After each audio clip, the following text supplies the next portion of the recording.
Bubba Wallace wins the Brickyard 400, and for the first time in 100 races, he's back in victory lane. But from the start here, was this a good race? I'm going to give this race a 60. From a strategy standpoint, really entertaining. From an actual racing standpoint, not so much, kind of the exact opposite of it there, because passing was at an absolute premium, just like it was in Dover last week, and passing the leader, next to impossible as well. But it's always been hard to pass at Indianapolis. I mean, heck, back in 2004, we had Jeff Gordon talking about the same exact thing, and now 20 plus years later, here we are, once again, talking about how hard it is to pass at IMS. But this race did have some things happen. Early on in stage number one, you had Ross Chastain, Michael McDowell get into a bit of a PP measuring contest, racing for like 31st on track.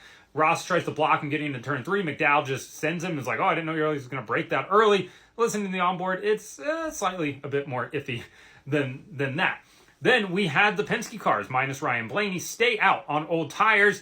And guess what? They were able to check out from the field, or at least the leader was. That means Austin Cindric could drive away because tires didn't necessarily matter that much. It took about 20-ish plus laps for the newer tires to finally start to catch up. But guess what? By that point, they've already got 20 laps on their tires, and it just really didn't matter overall. Chase Briscoe goes on to win stage number one.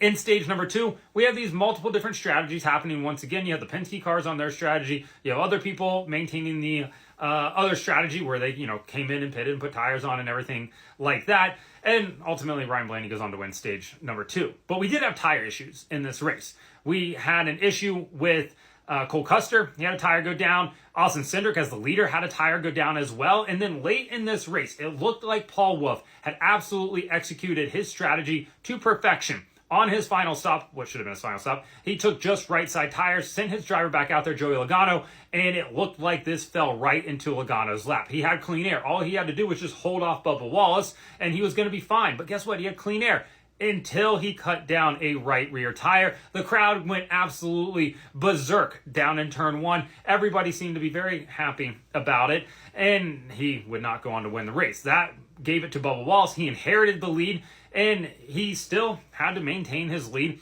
And then guess what happens? Rain comes with like 6 laps to go in the race, and it wasn't a lot. It rained down in turn one. You could feel it, a little bit further up pit road where we were, but it didn't seem that crazy. But of course, NASCAR red flags the race because they needed to. Turn one was absolutely soaked. They come in. Bubba survives 2 restarts, holding off Kyle Larson, who some people call the best driver in the world, and he goes on to win his 3rd ever NASCAR Cup Series race, a crown jewel event, and becomes the 3rd open team ever to win a NASCAR Cup Series race as well, joining AJ Allmendinger, Shane Van Gisbergen, and now, hey, Bubba Wallace did it. So let me know what your score is.